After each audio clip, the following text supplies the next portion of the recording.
Il-Prim Ministru għadu qed iwebbes rasu li ma jsejjaħx inkjest indipendenti dwar il-kuntatti li Edgar Gallia Kurmi kellu mal-Kummissarju fil-każ Cyrus Engerer. Il-Partit Laburista fakkar li kombinazzjoni lejliet l-elezzjoni tal-2008 kienu tieħdu passi mill-Pulizija kontra ċ-chairperson ta' dak iż-żmien tal-Alternattiva Demokratika, Harry Vassallo, dwar kwistjoni amministrattiva ta' vett. L-editur tal-Malta Today, Xavier Balzan, issa żvela li kien Edgar Gallia Kurmi li kien afżal l-istess Balzan dwar il-passi li kienu ser jittieħdu kontra Harry Vassallo.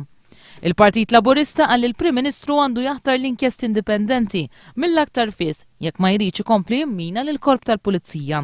Kien il-Kummissarju tal-Pulizija John Rizzo li konferma li dak li talbu Gallia Kurmi kien ser jispiċċa jdaħlu fil-kamp politiku. Fl-aħħar jiem diversi kummentaturi lokali Pallino Spiteri, Claire Bonello u Martin Cicluna iddeskrivew it-telefonata ta' Edgar Gallia Kurmi lill-Kummissarju John Rizzo bħala ksur ta' separazzjoni bejn il-Gvern u l-Pulizija.